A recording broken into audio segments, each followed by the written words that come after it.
Hi, everybody. Welcome to another episode of Fans from the Stands. I think this is episode number two. Two of the season. Keeping track this time. Episode number two of Fans from the Stands, season two. I would have loved to have this have been numbers 6 or 7 or 8, but man, there's not a heck of a lot going on. Yeah, the stupid lockout is just keeping the news down and making us just depressed. I guess before I continue, I'm your co-host Mickey, along with my co-host Ivan. Hey, everybody. Who you just heard from. Yeah, depressing is a good word for it. I feel like I'm waking up thinking I'm missing something right now. Something should be happening. And nothing is happening. Nothing is happening. Nothing. There was a glimmer of hope about 4 days ago, I think. Yeah, last weekend. Last Monday, I think it was. Yeah. Last Monday they had and I never understand this, and you the union kind of thing, right? Like maybe you can shed some light on it. Not that you're part of the baseball union, but in real life, I don't understand why it needs to come down to like the last 8 hours. Okay, we need a deal, otherwise we're canceling games. So they were hammering out a deal, and from all accounts, it was getting close, and then it just kind of fell apart. Yeah, it did. I was wondering, well, the thing is that, so I read what Ross Stripling, who's a Toronto pitcher, because he's heavily involved with the union, and he basically said that all of the media outlets that were saying like we're getting close, that's all stuff that the MLB was putting through to the media. Okay. To put pressure on the players. But the players, like even those that were at the table, were saying like they're seeing these tweets on their phones and they're like, we're not anywhere close. I don't understand where this information is coming from.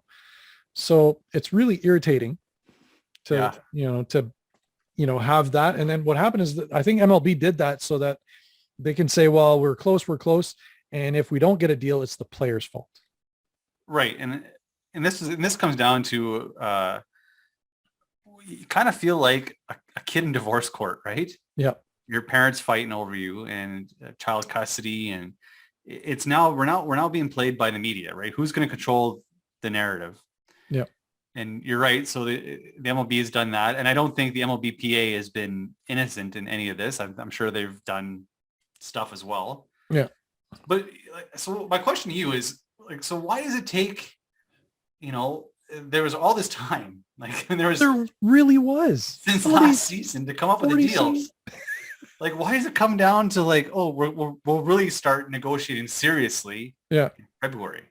Well, so the MLB locked them out December 2nd? Yes. And then waited 43 days before delivering a stupid proposal. Right. Why wait that long? They said the reason they locked them out was to kickstart negotiations. And then they locked them out and went and sat and had Christmas break for like a month and a half. I guess I think the owners really, misjudged the conviction maybe of the association. I really think they did. They kind of got away with 2 good contracts in a row for the owners. And not only that, and I think this is why the players are so steadfast in their beliefs right now, is the fact that for those 2 contracts, MLB kept saying, oh, we took them to the ringer. And everybody was just, harshing on the players on how bad their contracts were. Well, there's only so much you can take, right, of people telling you that you kind of got fleeced with your 2 last contracts, that now you're like, okay, well, that's it then. This is where we take our stand. This is where we draw the line, right? And unfortunately, the fans are paying the price. At least we get to watch NCAA baseball. Yeah, I've been watching some highlights. It's good ball. It's something. Exactly. So let's talk a little bit about, so that was the last Sunday. This Sunday, or this week, I guess today is Monday. So I guess last night they actually agreed on some things. Yeah. Not major things, not stuff that's really holding negotiations up, but some minor things. They're not core economic points, but they are some things that had to be negotiated. Yeah. One, there's going to be a pitch clock. That's good. Yeah, I agree. I if there's a shooting clock in basketball, why not have a pitch clock in baseball? Well, exactly. Speeds it up, and there's no way you should be over 30 seconds to throw a pitch. Well, and that's one thing that we noticed, right? Sometimes you'd have these pitchers that would just take so long between pitches. Like, they would walk around the mound and then they just kind of strut around, look at their catcher, and Yeah. it's like, just get on with it. Slide on some tacky stuff on your fingers. Yeah. They've also agreed on having larger bases. Again, And you know what? It's not something that's going to affect the game a huge amount. No, I think as a traditionalist, and I think we could classify ourselves as traditionalists, kind of. Yeah. Maybe me more so. Yeah, I don't think as a traditionalist baseball fan, I don't have a problem with, the bags being any bigger. Whatever's safer, I guess. They're safer. And I think that's where the players are kind of looking at. Like when you're looking at plays at first where you get those interference because he touched, first while the pitch was, it's those weird calls that we had in the World Series, the Right. interference. Yeah, and then there's like the slide into second base. You got a little bit more bag to touch. Maybe that the replay where the guy comes off the bag for a split second and is tagged, he's out. Yeah. Maybe that gets eliminated a little bit because you can have more bag to touch. Yeah. I don't know. But then here's the really, and this is a really divisive topic, right? Yeah.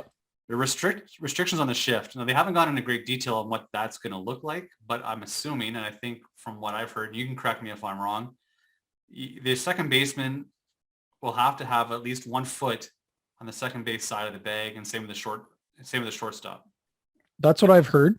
At least 1 foot, and then they're going to eliminate or attempt to eliminate the 4 outfielders. Right. The one you have to have at least, I think it's at least 2 infielders on that. They can't be past that infield line. The dirt, yeah. The dirt, or the old Skydome line that went around the bases kind of thing. So that's I'm always torn on these rules.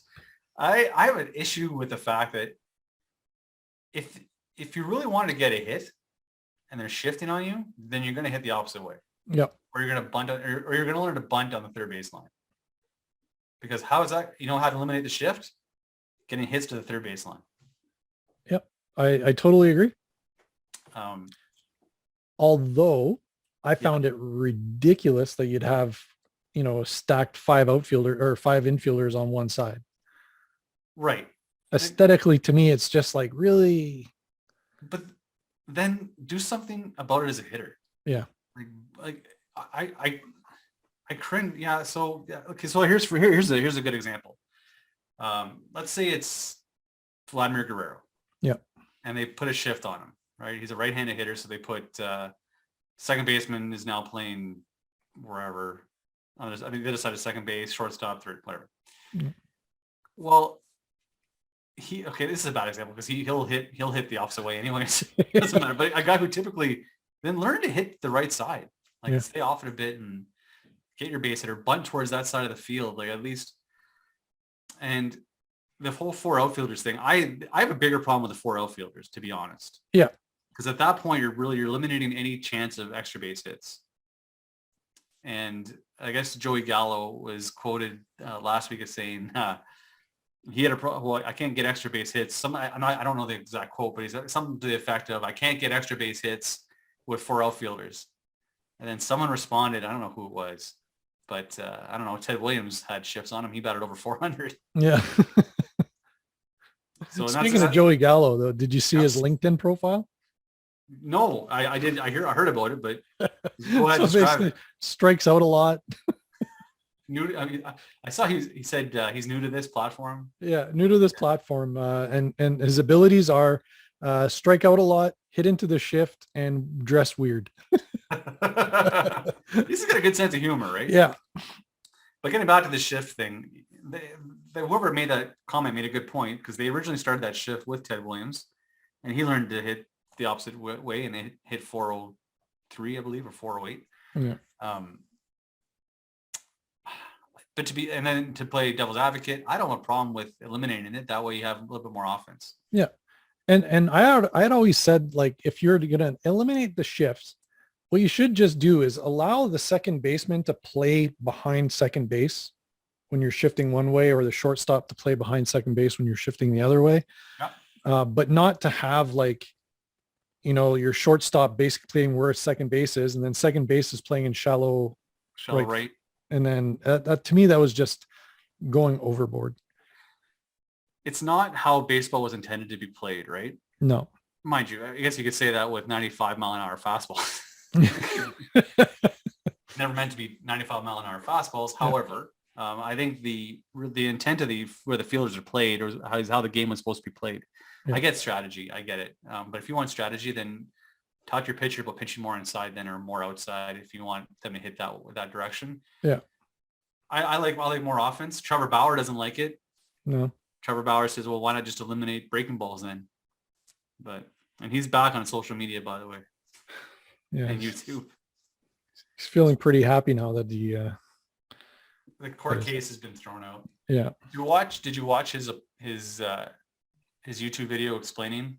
No, I didn't. I thought it would just make my blood boil, and I didn't want to. Yeah. I'm trying to be politically correct as possible. Well, yeah, right. From like, and I'd be careful with what I say because of who I'm employed by. So I'm trying to be very. Anyways, he apologized for what he didn't really. I shouldn't say he apologized. He just explained of what happened.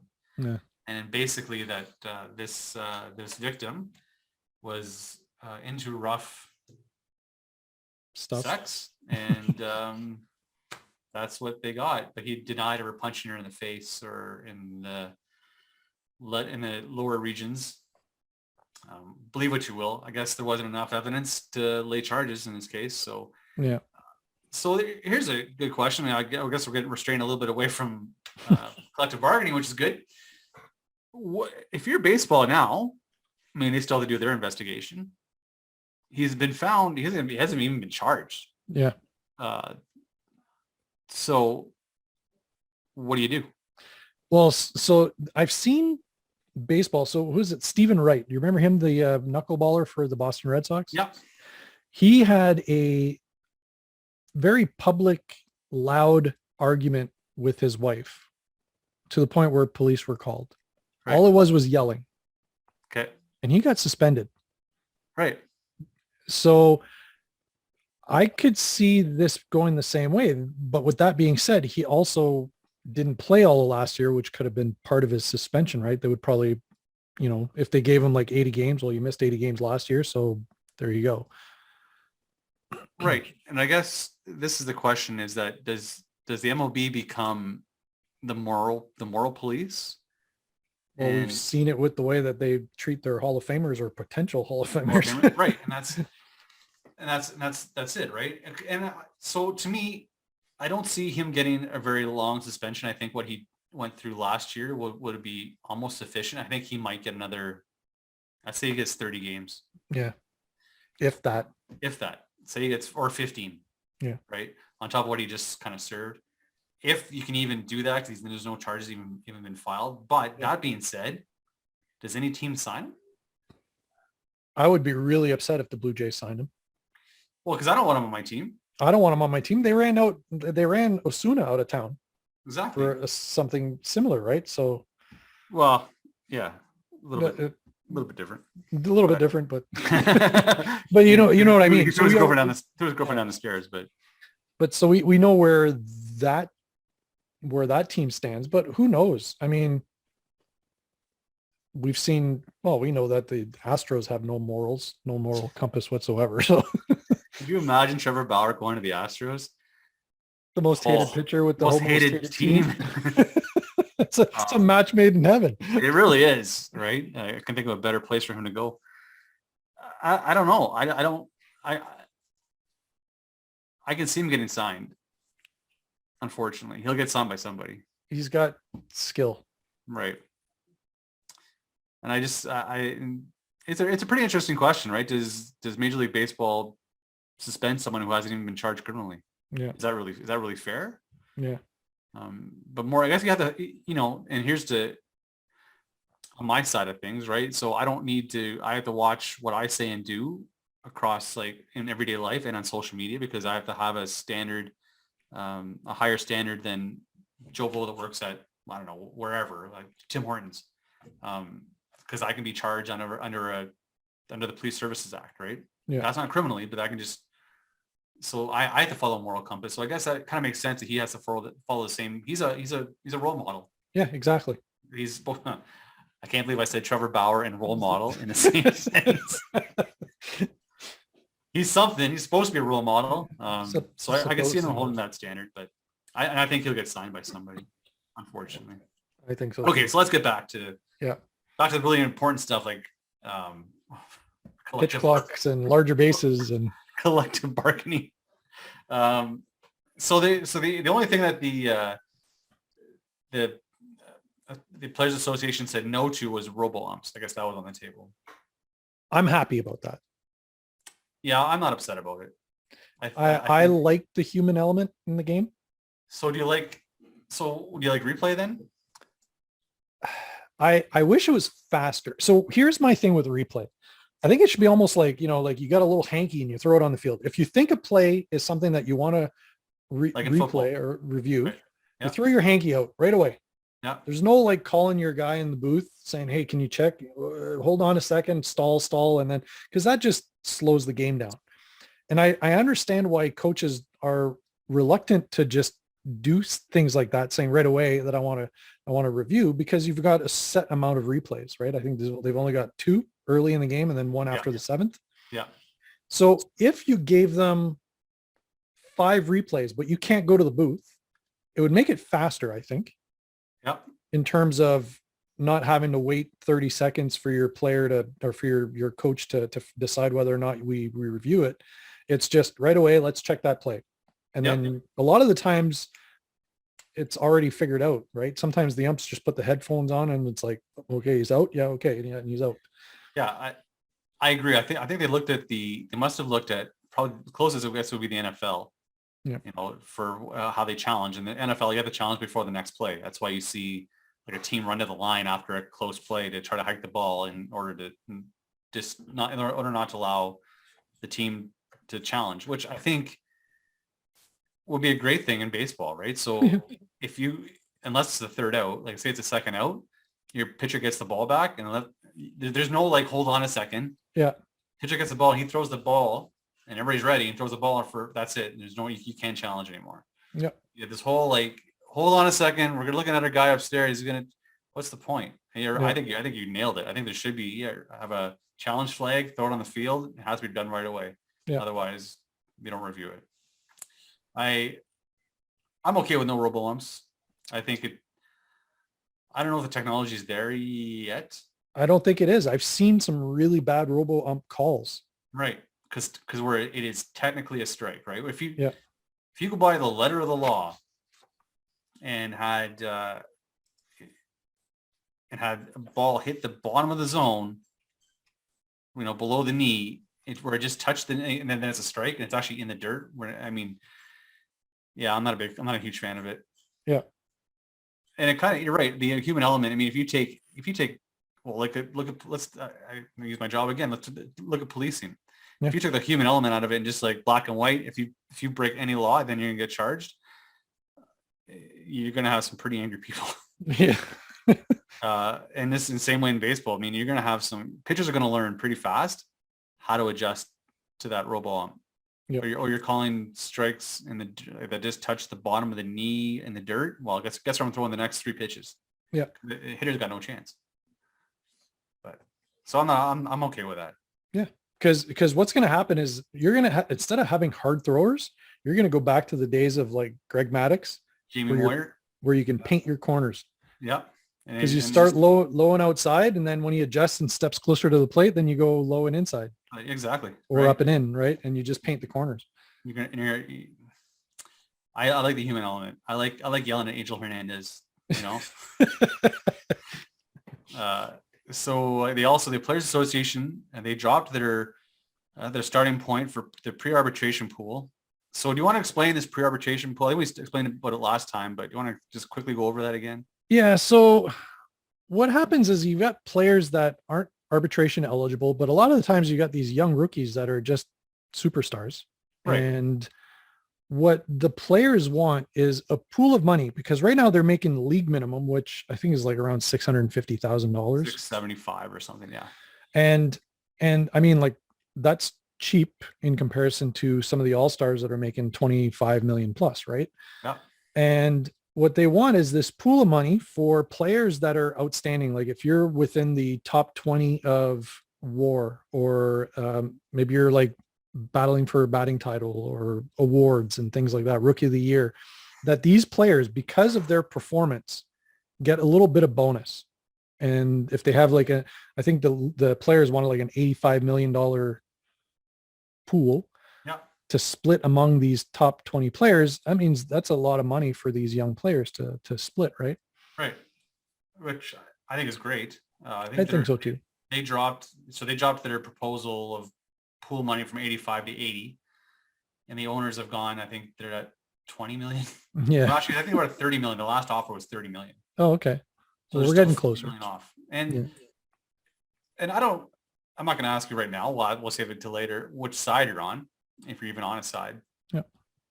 But so, you can look at it and the players are like, you can see the player side, right? Where you just said they're making league minimum. Here's a pool of money. That's a lot of money to share between these 30 players, right? Yeah. But the argument for the owners are like, listen, like, because the players are like, well, you're not even close to our number. Well, there was never a pool to begin with. Yeah. Like, we're actually giving you $30 million. That's a start. Like, that's something, So I'm kind of on that issue. I'm kind of with the owners. Like, listen, we've never done this before. This is a brand new thing. Players never had it before. Well, here's $30 million. Yeah. Let's at least try to. And then maybe they could be closer. I'm sure there's a number that the owners have told Rob Manfred they can go to. Yeah. Probably closer to 40 million, and that'll be it. And anyway, so that's another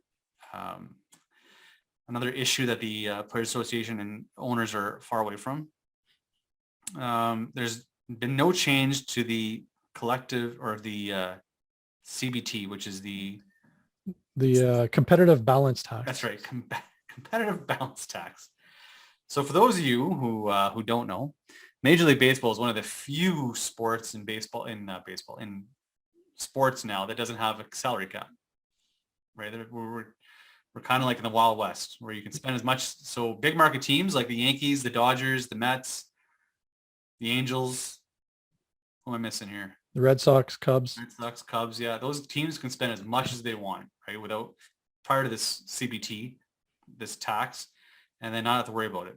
So this tax was kind of put as a way around a salary cap. Right. Because the players didn't want a salary cap at all. And they wouldn't, and they'll never accept one. That's a non-starter. So the CBT tax right now is 220 million. So basically, if you go over that, your entire payroll, which I didn't know this, but also it's not just payroll though. It includes like the owners try to slip in meal allowance. Oh, really? Yeah. Yeah. Oh. The last Monday last minute bargaining session, the owners tried to slip in like meal allowance would count towards you. Anyways, sneaky. So yeah, so if you go over 220 million, I forget what the percentage is, but you have to pay a percent of your whatever you're over to the smaller market teams. Yeah. But again, the issue, and I'm surprised that the players haven't made more of an issue about this, is that the teams don't have to spend it on their payroll. Exactly. So I'm the Tampa Bay Rays. I have the lowest payroll in baseball. I get a cut of this tax. Let's say it's 15 million. I can put it in my pocket. Yeah. If I'm the owner, I don't have to give it to anybody. I don't have to put it towards salary or payroll. I can just. That's what they've been doing. Exactly. So the issue now is that the Players Association wants that tax, or that competitive balance tax to be higher. They want it to be 238 million. So they think if it's higher, then those big market teams at least will spend more and not worry about the tax so much.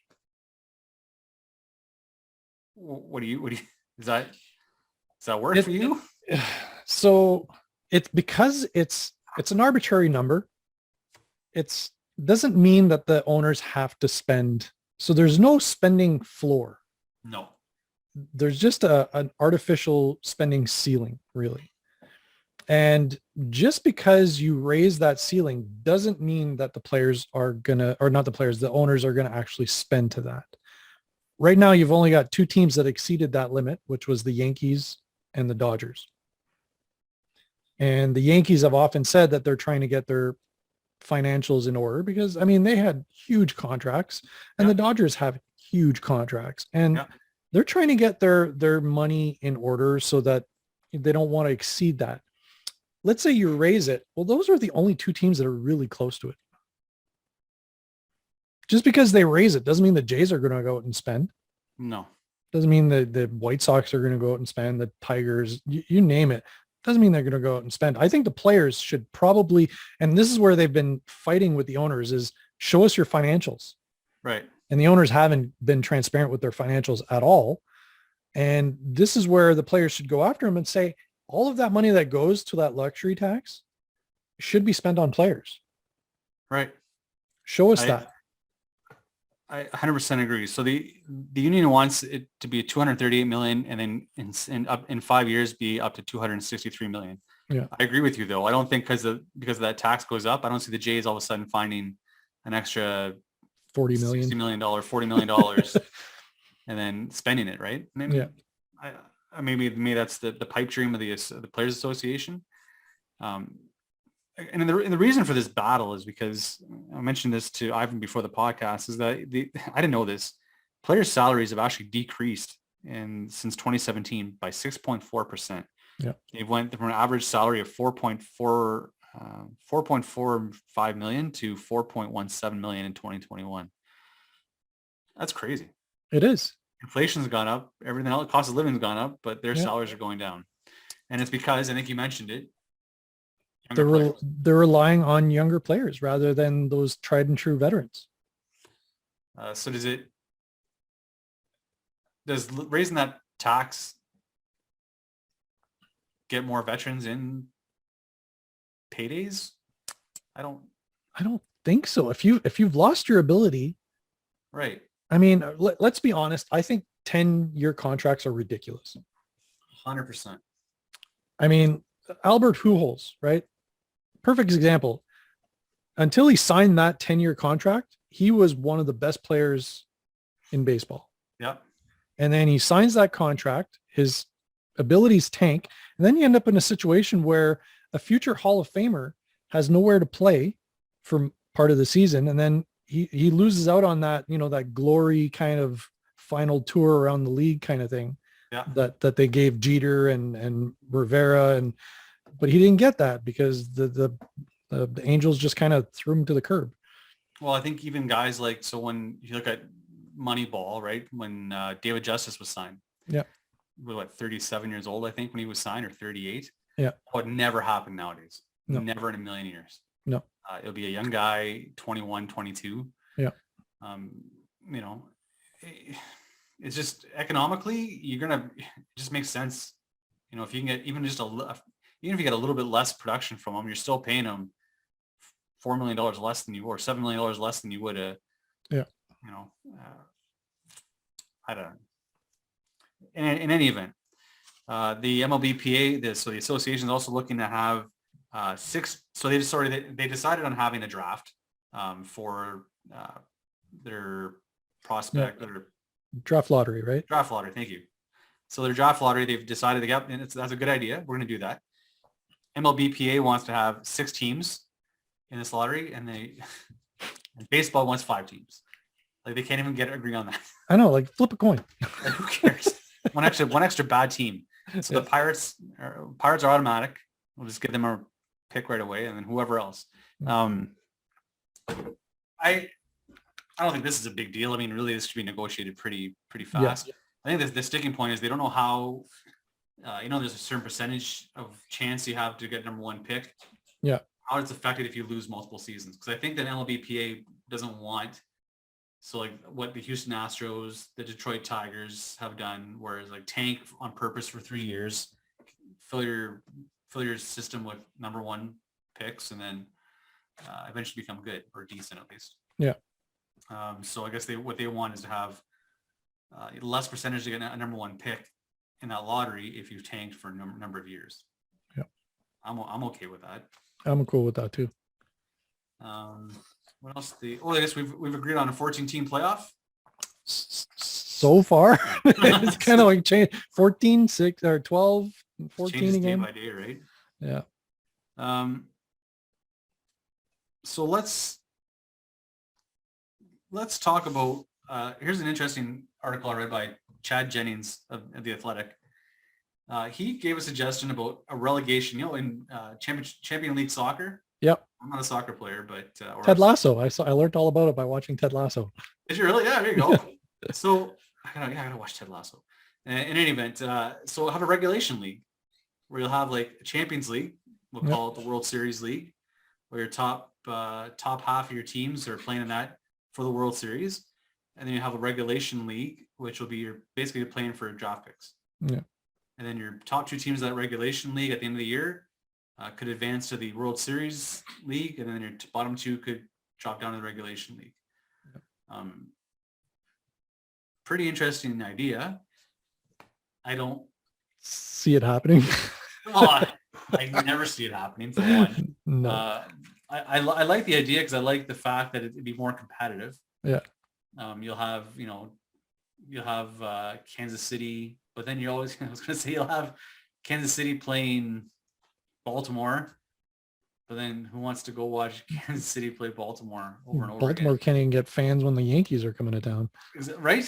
And that's, I just think your Pittsburgh Pirates, your Baltimore Orioles, your Kansas City Royals, you won't get any better. Yeah. I mean, you might one year, look at Seattle this year. Came out of nowhere. They probably would have been in the relegation league. Went all out. They got it. They'd be up to the World Series division this year. But then, I mean, I don't know. I liked the idea. I thought the concept's great. Just economic wise and fan wise, who's going to go watch? Like, what happens one year where the Jays, God forbid, lose Guerrero and Bichette to free agency? Who's going to go watch Toronto's play Baltimore? Yeah. Like an unbalanced schedule. Well, it'll be like the 2000s, like when the Jays were really bad. Oh, and they're only drawing like 11,000 fans. That was awful. Yeah. Awful. So what else is affecting the league? Well, this strike isn't just affecting the players and the owners, right? It's affecting concession stand workers, ticket sellers,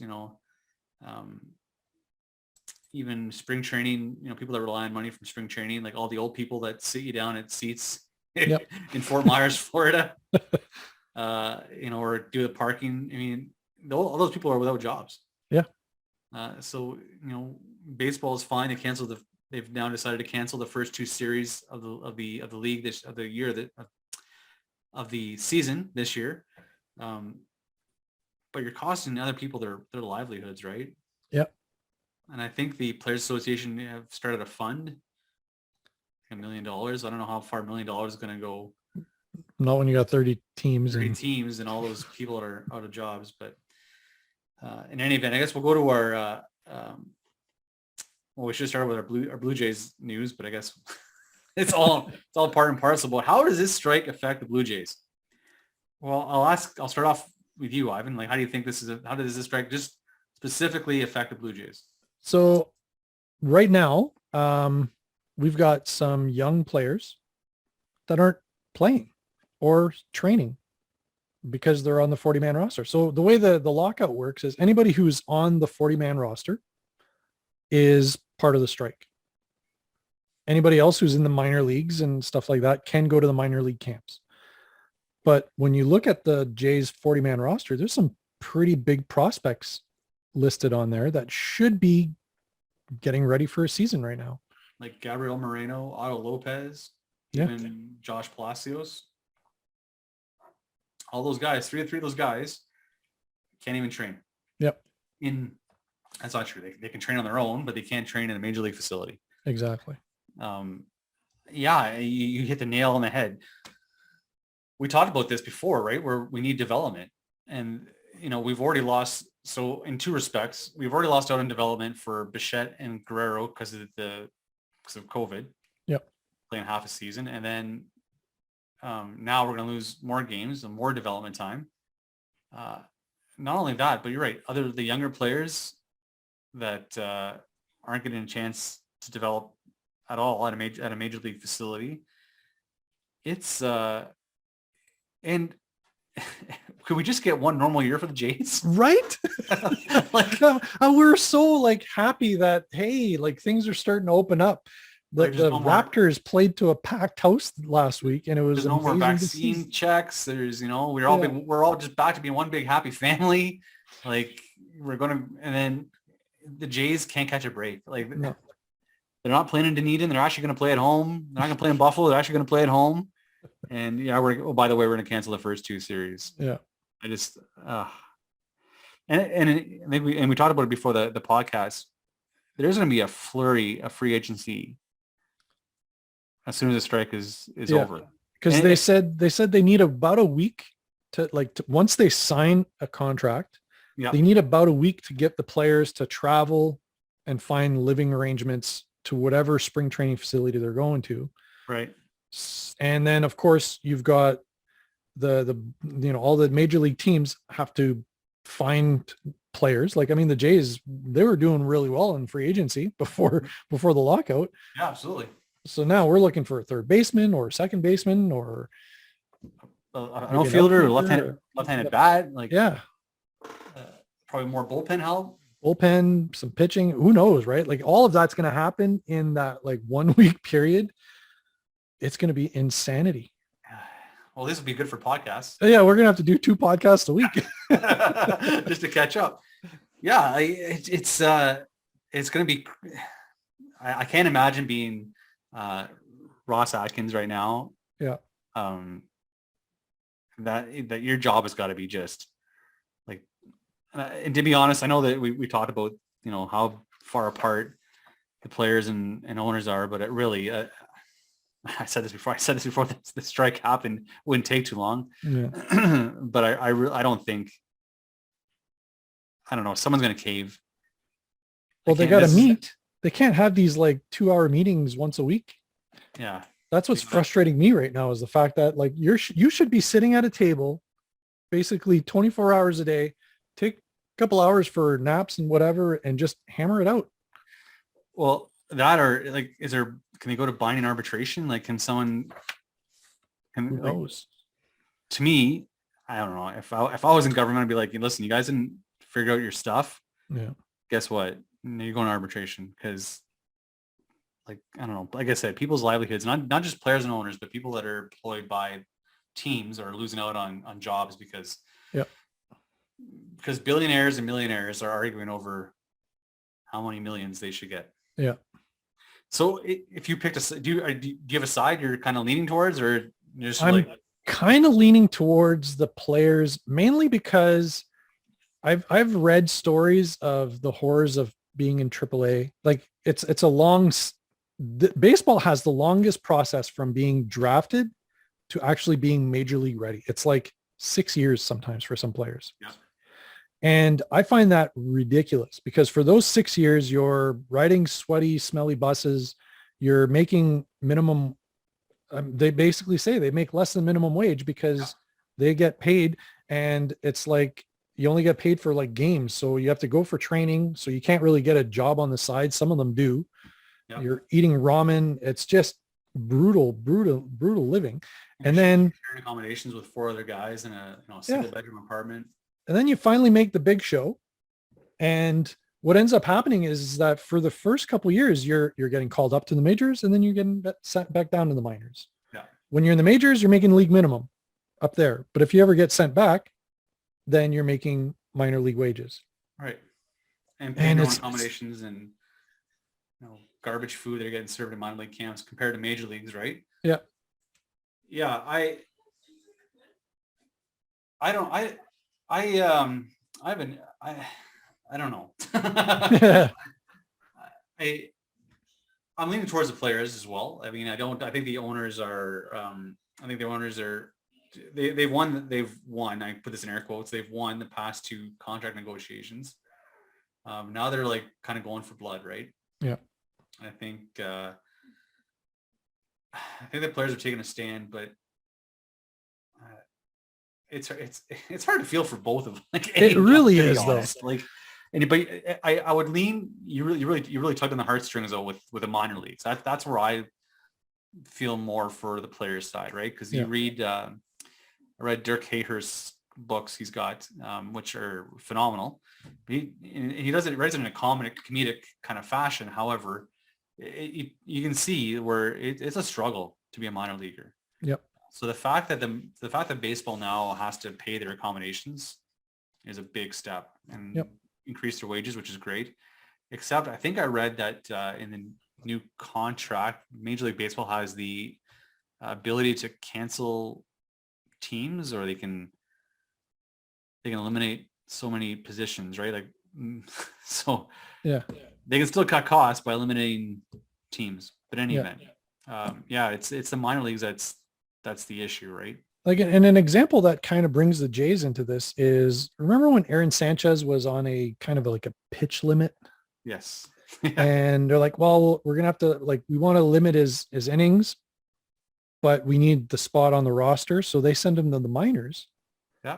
And Scott Boras, who was his agent, basically said, this is BS, because he's making league minimum. At the time was maybe like $600,000, let's say. Yeah. Yeah. And he's like, he's making that prorated for the amount of games that he's playing. And then all of a sudden you're going to send him to the minors because of an artificial, and he didn't want the limit, but, and he's going to go down to minors and get minor league wages. He's a big league player. Is he being sent down because he's not good? No, it's to save money. It's to save money. And it's the same with that service time, right? And that's another contract issue is service time, how it's manipulated, right? And we saw that with any big prospect that's come up to major leagues, except for I think Tatis, who's kind of broken all the rules. Yeah. He gets a huge salary increase after 2 years in the league, and they didn't have to worry about a service time. But generally what happens is you don't get promoted to the majors till, what is it, mid-April? Yeah, mid-April. Mid-April. And then that gives you an extra year of control service time to your team. Like, talk about slavery. Like, well, and that's what they kind of likened it to. They didn't like to use that term because and it's not. And like, don't get me wrong, it's not slavery. Slavery is a much obviously more severe and serious issue. But what these players are fighting for is the fact that, okay, so we're getting paid league minimum for 3 years, and then we hit arbitration where we get paid more for our performance. But we can't negotiate anything until our 7th year in the league, where we hit free agency. But by that point, you've just taken our prime away. Right. And then when players are asking for 25 million, and the owners are like, well, no, you're not worth that anymore. Maybe like 3 years ago. But it's like, 3 years ago, you're paying me 600,000. It's true. It's frustrating playing MLB The Show when you're on your road to the show guy, and he's like in year 3 and you're still getting paid $750,000. And you're like, come on, man. You can't even change teams. Like, they own you. Yeah. Like, you're there for 6 years, like it or not. I know it's nothing to do with, like, it's not real life, but it's just frustrating for a video gamer. You can't imagine actually being stuck in that position where you're like, even as a free market, right? So let's just change it around a bit. Say there's no more Dante Bichette, or Dante, I would call him Dante, Bo Bichette. And the Jays are terrible, but Vladimir Guerrero is good. Yeah. He's been in this team for 3 years. They're like the Baltimore Orioles, are awful, and he wants out. He's got absolutely no recourse. Nope. Right? So that's an issue that has to get worked out for sure. Yeah. I think that's about it for contract and Jays news. Anything else you want to? Well, I was reading something that really, and I sent you the video of this kid not that long ago. Okay. It's about that 13-year-old Manuel Beltre. Yes, that's right. I was just watching this video on YouTube where this kid's taking batting practice. And what really struck me is they blurred it out, but I knew right away it was the Blue Jay. He had a Blue Jays hat on.